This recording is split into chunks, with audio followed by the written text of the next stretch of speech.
Muchas veces en la vida hay momentos donde estamos, de hecho, a punto de rendirnos, a punto de desmayar. La vida está llena de momentos duros, de momentos difíciles. Pasamos periodos de dolor, de profunda tristeza, de ansiedad y angustia. La vida nos pone con pruebas como enfermedades sin solución, la muerte de los que amamos. La realidad muchas veces nos desanima, y con justificación. Porque así es la vida en el mundo caído y manchado por el pecado. El pecado dañó todo lo que somos y eso dificulta nuestro caminar diario. Y si alguien le dice lo contrario, está mintiendo, francamente. La vida está llena de momentos donde realmente no entendemos qué rayos está haciendo Dios. Y a veces decimos con el salmista, como dice él en el Salmo 13, ¿hasta cuándo, Señor? En el texto de hoy Jesús reconoce que de hecho vivir la vida es un tremendo desafío. Vivir la vida del reino de Dios es un tremendo desafío. Sobre todo porque ese reino todavía no ha sido consumado. Vivir la vida en el reino no consumado aún es un tremendo desafío. Jesús nos llama entonces, en medio de las dificultades de la vida, a enfrentar ese desafío en dependencia del Señor. El Señor nos comanda, nos invita a orar.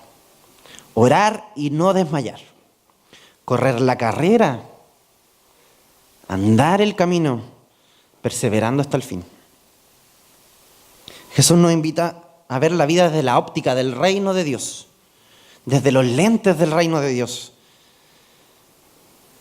Que eso nos da la conciencia de que viene el día de Jesús el Señor. Le invito a que mantenga su Biblia abierta. Ahí en el texto, en Lucas 18, vamos a hacer una relectura del texto.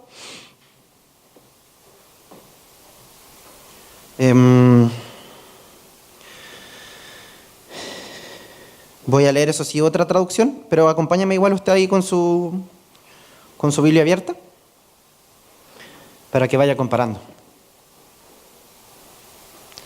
Dice la palabra: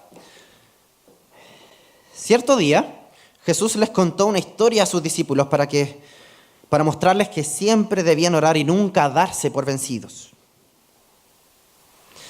Había un juez en una ciudad, dijo, que no tenía temor de Dios ni se preocupaba por la gente. Una viuda de esa ciudad había venido a él repetidas veces para decirle: hágame justicia en este conflicto que tengo con mi enemigo. Durante un tiempo, el juez no le hizo caso. Parece que era juez chileno. Hasta que finalmente se dijo a sí mismo: no temo a Dios, ni me importa la gente, pero esta mujer me está volviendo loco. Así que me ocuparé de que reciba justicia porque me está agotando la paciencia con sus constantes peticiones. Entonces, el Señor Jesús dijo: aprendan una lección de este juez injusto. Si hasta él dio un veredicto justo al final, ¿acaso no creen que Dios hará justicia a su pueblo escogido que clama a él día y noche? ¿Seguirá aplazando su respuesta?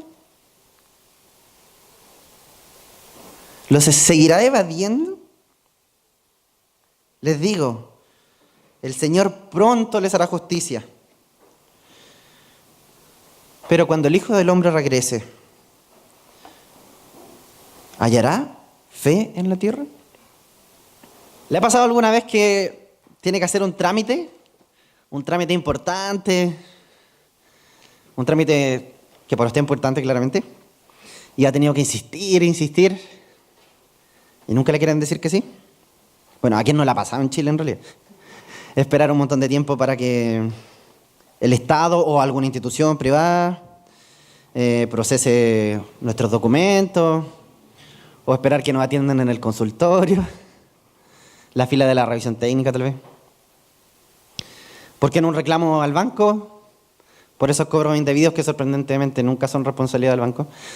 O cancelar esos seguros que el retail cobra, no sé. Que nunca firmaste, que sí querías, pero estaba en la letra chica y tú no te diste cuenta. Y se demoran como un mes en cerrarte la tarjeta. Tal vez tener que esperar meses para que nos den un pasaporte. Bueno, en los tiempos de Jesús, los políticos y líderes sociales no eran tan diferentes como los de nuestro país. Así que Jesús toma el recurso de la vida diaria de sus discípulos Y nos cuenta, de hecho, una historia bastante divertida y con la que debería ser fácil que nos identificáramos. Es la historia de una mujer insistente, una viuda convencida de lo que quería, que persiste, o sea, como la mayoría de las mujeres también, pero también, por otro lado, un juez injusto. Como la mayoría de... No todos. Yo no me voy a difamar mejor al Poder Judicial chileno. El texto de hoy nos desafía, por medio de esa ilustración del mundo real, que todos hemos vivido probablemente, a contrastarlo con la fidelidad de nuestro Señor. Algo más que debemos saber, que sobre todo es muy importante, es que el texto de hoy está conectado íntimamente con el de la semana pasada. Tanto que en el griego, de hecho, no hay un salto de línea. Es como casi un punto seguido. Está en otro capítulo, pero los capítulos no estaban en el original, entonces era un punto seguido. Así que necesitamos continuar hablando de lo que hablamos la semana pasada. No sé si usted se acuerda de lo que hablaron la semana pasada en el sermón, pero Jesús contó al final del capítulo 17, dijo que el reino de Dios ya estaba aquí en la tierra. Yo tengo mi Biblia aquí. De hecho, en el capítulo 17, 20 dijo: el reino de Dios no vendrá con advertencia, sino que el reino de Dios ya está entre vosotros. El reino de Dios estaba en la tierra porque el Rey mismo, Jesucristo, estaba allí, en medio de ellos, caminando. Dios había hecho hombre, el soberano creador, caminaba entre nosotros. Así que era una certeza que el reino de Dios estaba en medio de nosotros, en medio de allí, del pueblo de Dios. Jesús estaba ahí y, más aún, certeramente cumpliría su misión, la misión para la que fue enviado. Jesús va camino a Jerusalén, voluntariamente, para entregarse a morir. Será rechazado, padecerá y sufrirá. Va a morir en una cruz, pagando por los pecados del pueblo escogido de Dios. Ahí en esa cruz donde Él dijo: mi misión está terminada.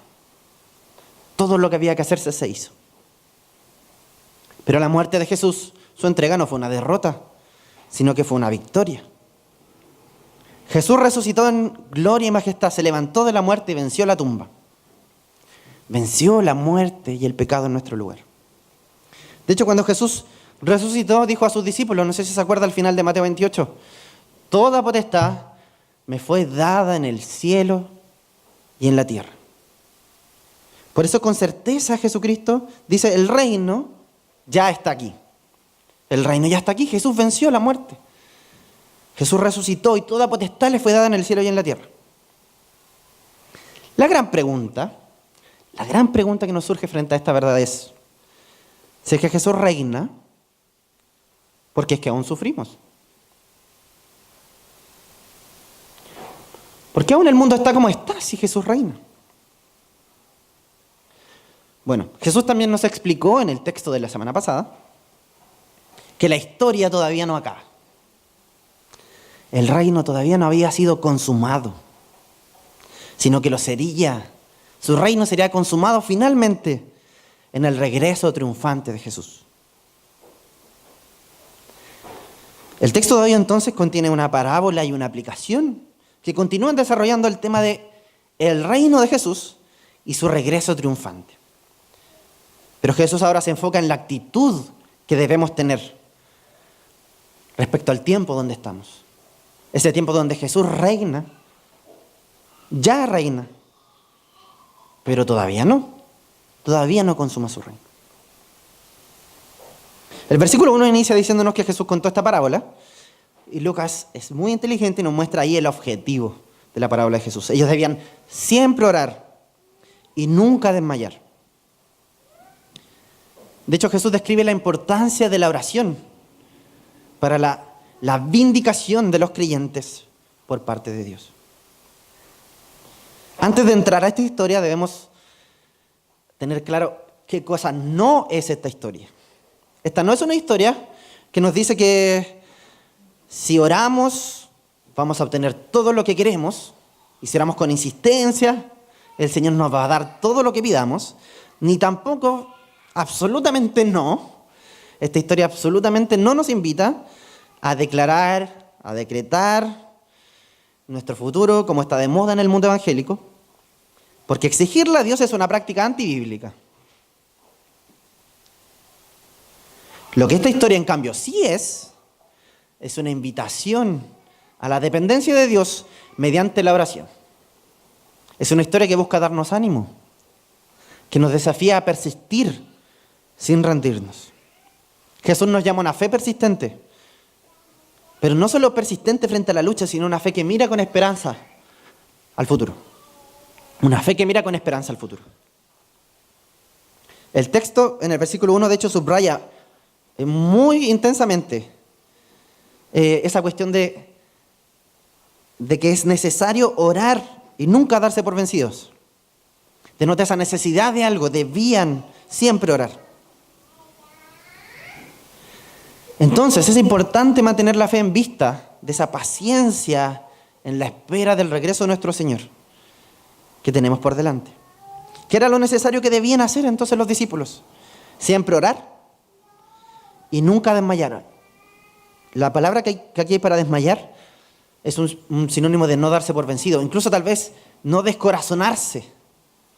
Jesús reconoce con honestidad que la vida del reino en esta etapa que estamos viviendo, entre que Jesús ya vino y Jesús vuelve finalmente, tendrá muchas dificultades. Y ahí Él nos dice, es necesario no descorazonarse, que no se le rompa el corazón en medio de lo difícil que es la prueba de vivir en este tiempo. Ese es el objetivo de esta parábola. Jesús entonces le dice, había una cierta ciudad donde un juez no tenía ninguna reverencia por Dios, ni tampoco respetaba a la gente. Había una viuda también, que insistía y pedía justicia contra su adversario. Jesús cuenta una pequeña parábola muy sencilla, que es muy efectiva, porque es fácil identificarse. Esa viuda que necesita ayuda representa, primero, para su cultura, una persona sin recursos en la sociedad y que debía solicitar ayuda. Así que solicita justicia a esa autoridad del juez. La viuda necesitaba que se le hiciera esa justicia, por eso busca ayuda. Probablemente se trataba de alguna vindicación relacionada con una deuda de dinero o un dinero que le correspondía. La mujer de la historia es persistente, no se rinde. Y Jesús presenta entonces esa característica de la persistencia, de no rendirse, como un ejemplo para nosotros en este relato. Por otro lado, el otro personaje de la parábola es un juez sin temor de Dios. Un juez que no le importaba a nadie más que él mismo, sin consideración de nadie. El juez injusto representa, en forma de contraste, el potencial que tiene Dios para responder a las peticiones de su pueblo, al clamor de justicia de aquellos que son sus escogidos. El argumento de Jesús general de la parábola es que si un juez que no le importan las personas al final acaba escuchando las demandas como esta de esta viuda, ¿cuánto más Dios escuchará? Nuestro Dios, que es clemente y compasivo, ¿cuánto más escuchará Él los lamentos de su pueblo? La demandante principal de la parábola es una viuda, y esto significa que el juez tenía una obligación cultural y moral de preocuparse por el problema de esta mujer, porque se encontraba en una posición vulnerable y expuesta, y más aún así Dios había mandado en la ley, en Deuteronomio, que se defendiera a las viudas. Pero en un mundo injusto, las necesidades de los necesitados no son cubiertas. Así que la viuda presenta su súplica una y otra vez.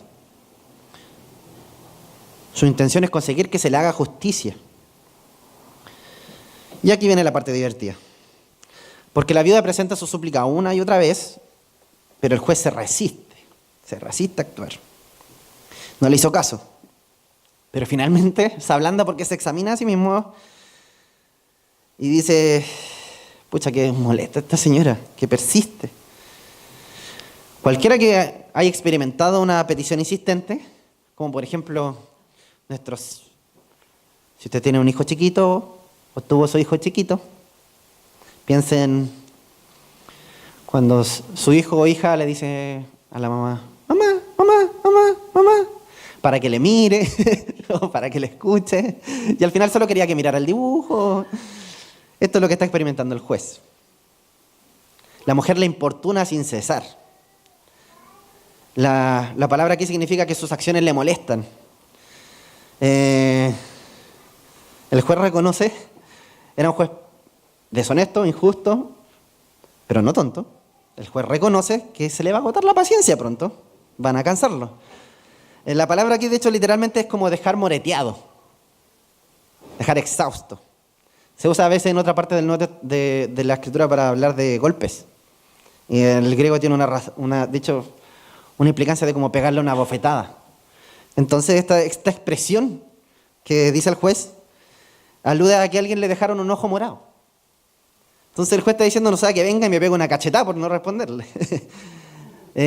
Otras traducciones, aparte de la Reina Valera, traducen bastante bien esa idea. La NBI dice, por ejemplo, no sea que venga y me haga la vida imposible. Y la NTV pone ahí, me está volviendo loco. Cualquier persona diría, me va a dejar chato de tanto reclamar, en buen chileno. Lo que le preocupa al juez no es su reputación, sino su tranquilidad. No le importa lo que los demás puedan pensar de él, pero le importa poder vivir su día sin el cansancio de la insistencia de esta mujer. Así que en el versículo 5 toma la decisión de actuar. Dice, me ocuparé de esta mujer, que reciba justicia. Jesús entonces dice, hace el contraste, nos pide que escuchemos con atención la actitud de este juez injusto, que reflexionemos en su reacción ante la persistencia de la mujer. Que de hecho la persistencia de la mujer ilustra la oración del creyente necesitado. Jesús dice que en contraste Dios es un juez justo, no injusto. Así que ciertamente dará justicia a su pueblo, que clama a Él constantemente. Lucas hace este comentario, de hecho, de manera categórica. El centro de la parábola es el versículo 7. Él usa una doble negación enfática ahí. Dice, ¿acaso no creen que Dios hará justicia a su pueblo escogido? Reclama una respuesta implícita, la forma en que Lucas lo construye. Ciertamente, sin lugar a dudas, el Señor dará justicia a su pueblo. Si un juez injusto responde a tales súplicas, es claro y evidente que el soberano Señor, clemente y compasivo, contestará también a los lamentos de sus escogidos. El resultado de la súplica del pueblo de Dios será la justicia, será la vindicación. La misma palabra se usa en el versículo 3, era el reclamo de la mujer, se usa en el versículo 5, lo que da el juez injusto, y se usa en el versículo 7, es lo que nos dará el Señor. Dios juzgará, ciertamente. Juzgará a quienes hacen mal, juzgará a bien a los que están con Jesucristo. Dice de hecho que no tardará, se les hará justicia sin demora. Esa justicia final será en el día del Hijo del Hombre. Aquí me surge una pregunta. Jesús hace un comentario sobre que Dios lo hará rápidamente. Hará justicia sin demora, dice. Este comentario sobre la rapidez de Dios, de hecho, ha recibido atención y yo no sabía cómo explicarlo en realidad. Porque han pasado 2000 años. Y todavía no se ha recibido una vindicación completa. Así que rabié un poco con el texto y no supe explicarlo. Pero algunos comentaristas tienen algunas posturas y les voy a compartir dos que me parecen que son consecuentes con el mismo texto. Primero nos dicen que Lucas desea subrayar que el regreso del Señor será sorpresivo, en cualquier momento, cuando menos lo esperemos, sin concretarnos cuándo, pero será certero y sorpresivo. La vindicación del pueblo de Dios, esa justicia prometida, es el próximo evento en el calendario divino. Viene. Y una vez que tenga lugar, esto es lo que me pareció interesante, una vez que tenga lugar, en comparación con la eternidad que le sigue, nos va a parecer que nuestra espera fue un rápido ejercicio de justicia. Una segunda interpretación es que la vindicación, la justicia que el Señor entrega a su pueblo, se basa también en la protección que le entrega a los suyos, la garantía de que estarán en su reino seguramente. Aunque sufrimos hoy, los miembros del reino de Dios, no pereceremos finalmente porque tenemos garantizada su justicia final. Creo que las dos son verdad. Dios desea dar justicia a sus santos y lo hará. Cuando lo haga, su juicio será veloz, certero y seguro. Y nuestro sufrimiento presente será una pequeña minucia en comparación con la gloria eterna que seguirá. Pero al mismo tiempo el Señor nos protege hoy día. Él está con nosotros todos los días hasta el fin del mundo. Jesús termina con un último pensamiento en el versículo 8. Dice, Él se encargará de que se les haga justicia. No obstante, cuando venga el Hijo del Hombre, ¿hallará fe? ¿Hallará fe en la tierra? ¿Encontrará Jesús en su regreso fe en la tierra? Cuando se complete ese juicio final, en su segunda venida. En otras palabras, puesto que Jesús nos llama a no rendirnos, a no desistir, ¿afectará esa dilatación, esa espera por la respuesta del Señor? ¿Afectará la fe suya y mía? ¿Cómo reaccionaremos los discípulos de Jesús frente a esa espera en angustia y en sufrimiento porque Jesús vuelva? Es una pregunta abierta. Ahí termina el discurso del Señor Jesucristo. No se da respuesta a esa pregunta. Sin embargo, Lucas, que es cordial con nosotros, nos dio en el versículo 1 el tip para entender la pregunta. Jesús demanda fe y oración para poder resistir a largo plazo. Quería compartir con usted hoy día dos implicaciones prácticas que el texto nos deja para llevarnos a la casa y para que usted medite en la semana. Dos implicaciones. El texto nos desafía a vivir la vida del reino, pero ese reino que todavía no ha sido consumado. Jesús llama a sus discípulos a orar y no desmayar, en medio de lo que es verdaderamente un desafío. Persistir en la vida del reino, en medio de pruebas y sufrimientos, esperando que el reino del Señor sea consumado. Y Él nos llama a enfrentar ese desafío en dependencia del Señor. Por eso nos dice, no se den por vencidos, oren y no desmayen. Nos llama a correr la carrera perseverando hasta el fin. Pero también nos invita a ver la vida desde los lentes del reino con conciencia de que viene el día de Jesús el Señor. Entonces la primera invitación práctica que el texto nos hace hoy es que Jesús nos invita a correr esa carrera de la fe en dependencia del Señor. Dependencia del Señor. Jesús primero nos dice que persistamos firmes en la fe. Nos invita a correr esa carrera de la que Pablo habla después. Es muy buena la ilustración de una carrera porque es un camino que hay que recorrer. Llegaremos a la meta certeramente, al tiempo que el Señor defina, pero hay que correrla. Pero en medio de ese correr, hemos de depender de nuestro Señor de Jesucristo, hemos de mantener nuestra mirada en la esperanza de la gloriosa victoria final de Jesucristo. Esperamos su regreso con expectativa, pero mientras tanto, efectivamente hemos sido llamados a ser un pueblo que depende de su Señor. Y Jesús dice que la manera de demostrar esa perseverancia y la dependencia es la oración. El Señor Jesucristo nos insta a pedirle a Dios en oración que nos permita confiar en su fidelidad para recibir la fuerza diaria para avanzar en medio de la prueba a cada paso. De esa carrera debemos depender de nuestro Señor. Aunque la lucha en esta vida a veces es difícil y efectivamente injusta a los ojos de los hombres, para nosotros cristianos, que nos esforzamos por honrar al Señor, A veces el mundo con frecuencia nos menosprecia. A veces nos preguntamos como el salmista, Señor, ¿por qué al injusto le va tan bien y a mí me cuesta tanto? Pero el Señor nos invita a no desfallecer. Hermano, el Señor nos dice, corra la carrera, pero corra la buena carrera, córrala bien, persevere, en medio de sufrimientos, en medio de ansiedades, angustias, en medio de dolor y enfermedad, o en medio de nuestros tercos y duros caracteres que el Señor aún ha querido no transformar. El Señor nos invita a la dependencia, en ese proceso de correr la carrera con el Señor. A depender de Él para ser transformados para su gloria. A depender de Él para enfrentar las pruebas y luchas.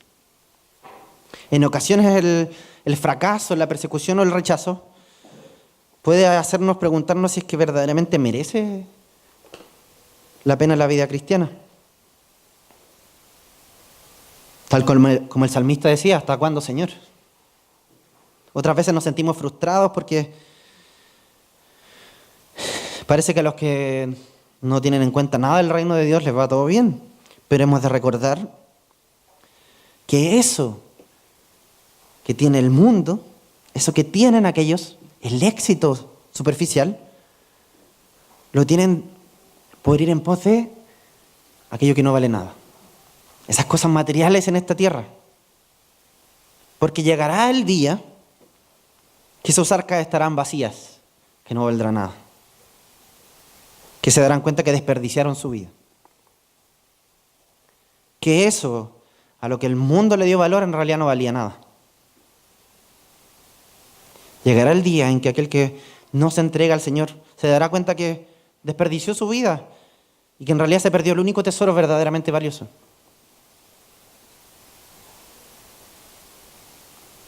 El Señor Jesucristo nos invita a atesorarla a Él.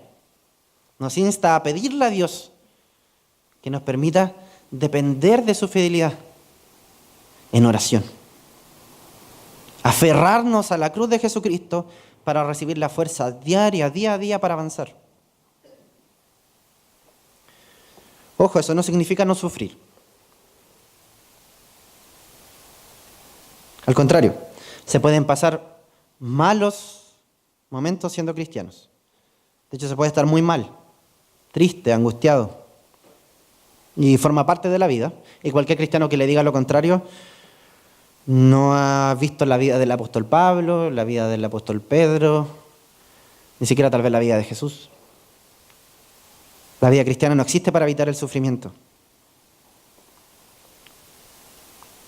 sino que el Señor nos llama a ser honestos y decir, estoy mal y necesito de mi Señor. Necesito del cuerpo, necesito de la iglesia, para que juntos en oración nos afirmemos a la cruz. Para que podamos reconocer con honestidad delante del Señor, Señor, necesito de ti. Es sano y es cristiano confesar que a veces, algunos días nos sentimos olvidados. ¿O sentimos que el Señor no nos está escuchando? Es sano y cristiano admitir al cuerpo que a veces luchamos con nuestros pensamientos o que tenemos dudas, que tenemos angustia en nuestro corazón.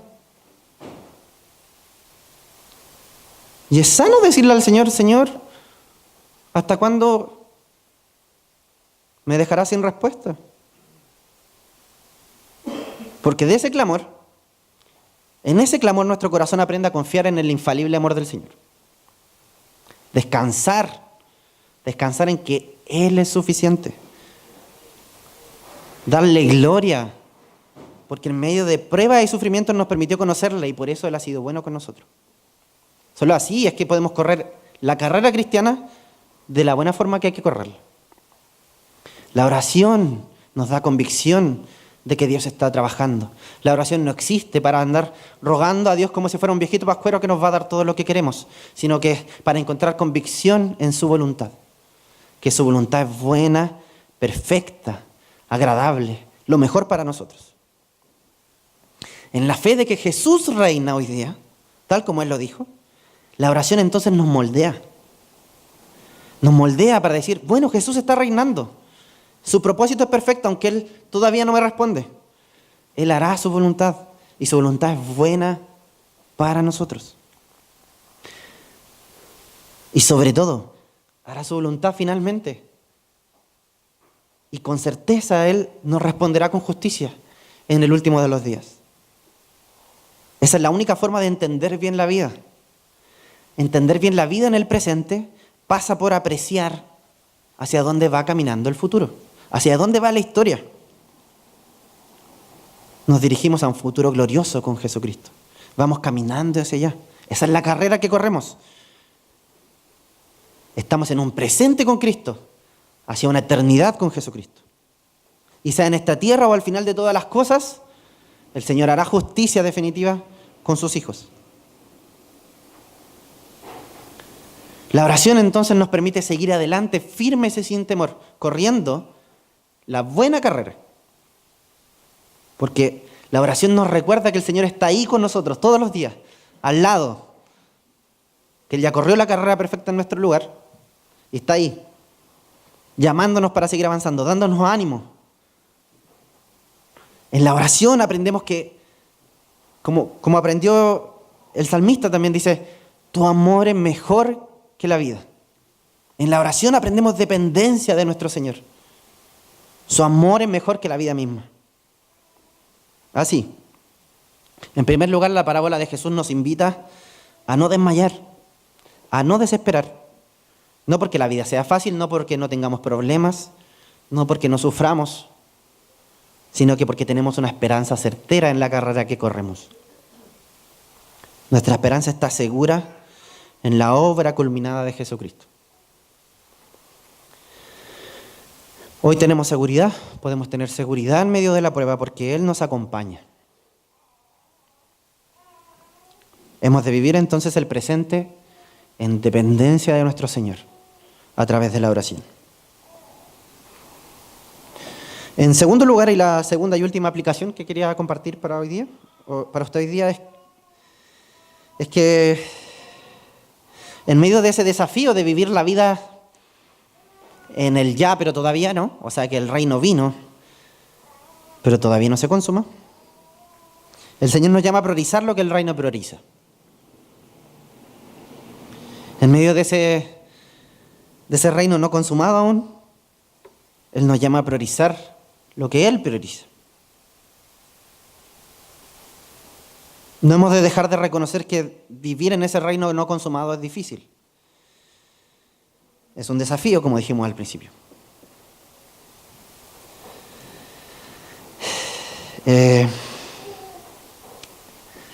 La historia de la iglesia cristiana, de hecho la historia de la redención, la historia de todo lo que existe, es como un partido de fútbol. Hay un primer tiempo y un segundo tiempo.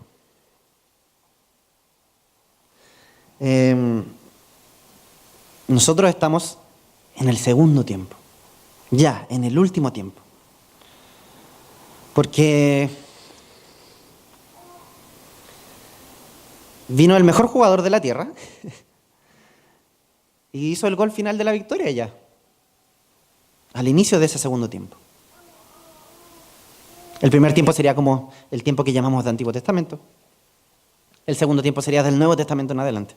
Vino el mejor jugador de la historia y ya hizo el gol de la victoria. De hecho, se los pasó a todos como el gol de Maradona del 86. No sé si conoce usted ese gol maravilloso. Partió de la mitad de cancha, se pasó todo y hasta el arquero y se metió en el área chica y la metió. Maradona ahí fue figura de Cristo. Jesús en el segundo tiempo vino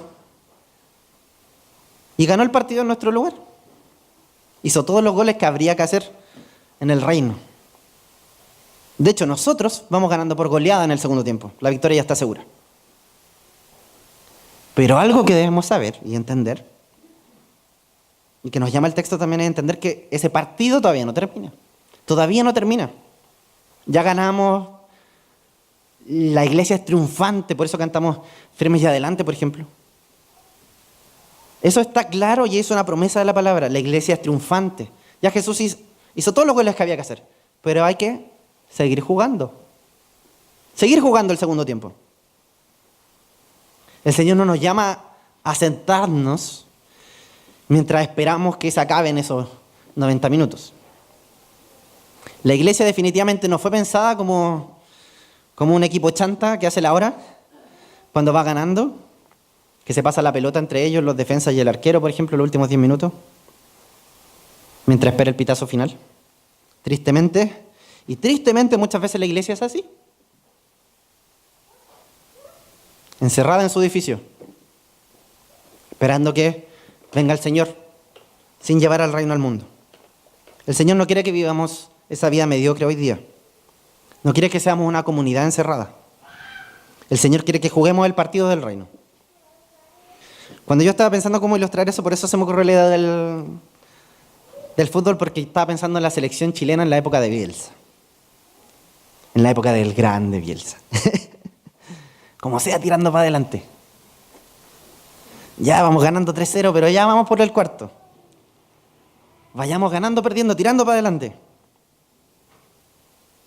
O como cuando Chile le ganó a México 7-0 en la Copa América. Me acuerdo, yo alcancé a conocer al Chile anterior. Los chiquititos solo conocen al Chile victorioso, entonces se frustran cuando Chile pierde. Pero me acuerdo de una época que veníamos empatando 2-2 y nos echábamos para atrás porque era bacán empatar. Pero de repente llegó como un cambio de mentalidad, gracias al santo Bielsa, y venimos ganando 4-0 y los locos seguían tirando para adelante hasta hacer 7 goles. Creo que es una perfecta ilustración del llamado de la iglesia y de la invitación que hace Jesús a nosotros hoy día. La victoria ya está segura. La pregunta es cómo va usted a jugar el partido. ¿Cómo la iglesia va a jugar el partido que nos queda por delante? Porque el segundo tiempo todavía no termina. La historia todavía no es consumada. ¿Cuál será la mentalidad de nuestra iglesia en este momento en el que estamos? El reino ya vino, pero todavía no es consumado.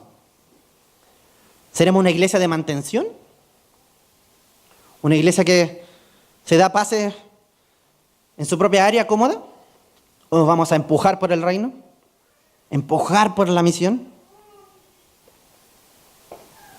El Señor no quiere que seamos una comunidad en sus propias puertas, en sus 4 paredes, sino quiere que vivamos la vida real en el mundo donde Él nos puso. En el lugar donde Él nos puso, vivamos la vida del reino de Jesús. Apasionados por su reino, por llevarlo a todas las esferas de la existencia. El llamado de la iglesia es ser una comunidad que es luz. Luz para aquellos que no tienen luz. Para aquellos que están en oscuridad. La iglesia es una comunidad que fue bendecida, pero bendecida no para guardarse la bendición para sí mismos, sino que fue bendecida para bendecir a otros. La iglesia está llamada a unirse a la tarea del Señor Jesucristo. Él dijo, como el Padre me envió, yo los envío. Fuimos enviados, hermanos, para la misión de nuestro Señor. Así que el texto nos increpa y nos dice, ¿qué partido está jugando usted, hermano? ¿Qué partido está jugando la Primera de Viña? ¿Qué partido estamos jugando como iglesia? ¿Estamos preocupados por la plantación de iglesias? ¿Estamos preocupados por evangelizar? ¿Estamos preocupados por multiplicarnos? ¿Por ir y hacer discípulos? La vida cristiana no es para alejarnos de la sociedad, encerrados en nuestros templos, esperando que el Señor venga. La vida es para vivirla a la pinta del reino de Jesús hoy, en el lugar donde Él nos puso. Como individuos, pero también como comunidad. Este tiempo que estamos hoy día, entre el ya pero todavía no, es un tiempo para que motivemos a nuestra iglesia a ser instrumento del Señor, para que otras personas puedan conocer de su reino, para que puedan disfrutar de la gracia de Dios. Nos deben incomodar nuestras bancas vacías, nos deben incomodar las ciudades que no tienen una iglesia, nos deben incomodar que las personas no conozcan el reino de Jesucristo. Hasta que el Señor regrese, cada momento es una oportunidad de ser instrumento de Dios para cambiar el destino de alguien que todavía no conoce al Señor. Pero el texto no solo habla de ese destino, sino que también nos habla sobre la oración. Y debemos meditar en esa perspectiva del reino. ¿Cómo es que oramos como iglesia? La mayoría de las reuniones de oración de los cristianos tienen un carácter previsible, por así decirlo. Oramos por las necesidades de los presentes, generalmente por los asuntos de salud, de finanzas. De vez en cuando algún hermano menciona una oportunidad de compartir el evangelio o por algún amigo que está pasando una prueba. Se ora siempre por los dirigentes del país, tal vez algunos misioneros, o por los políticos, no sé. Lo que deberíamos echar de menos en nuestra oración son asuntos como los de esta parábola, sobre la persistencia de la oración. Hemos de orar ardientemente por la justicia, por nuestro testimonio en el mundo y porque seamos usados plenamente en las manos de Dios para ser esa herramienta que lleva el reino de Dios, la justicia de Dios al mundo. Hemos de orar porque Él nos guía a llevar su reino al mundo.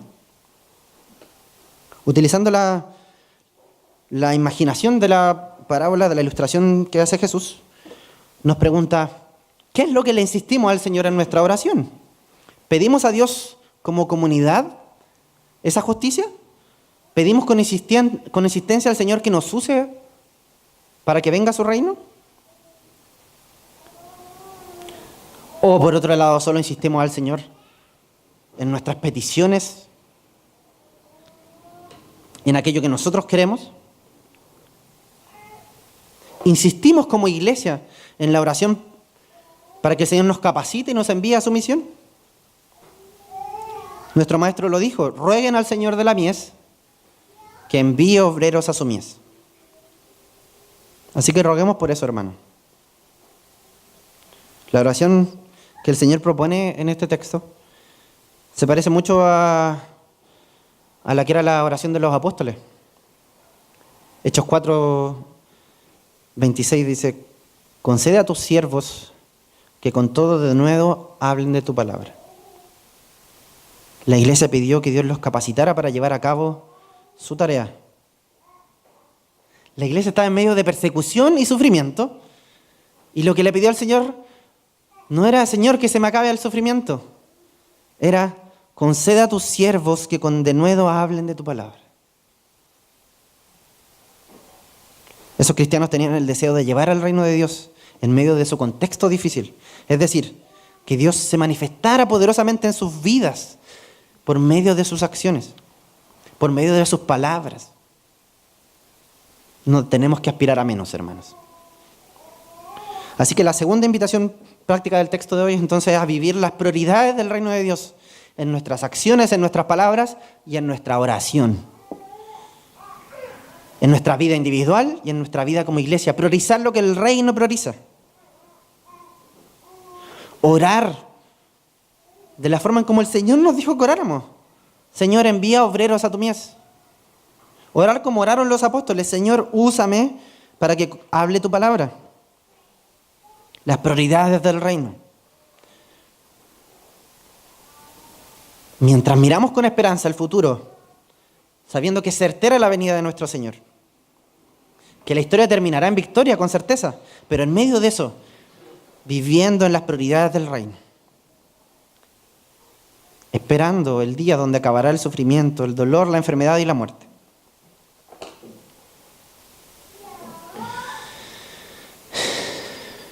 El Señor nos invita a ser parte de su reino, a ser parte de su tarea. Y la gran pregunta final del Señor Jesucristo nos increpa también. Esa es la invitación final del texto. Cuando Jesús vuelva, ¿estará puesta tu fe en Él?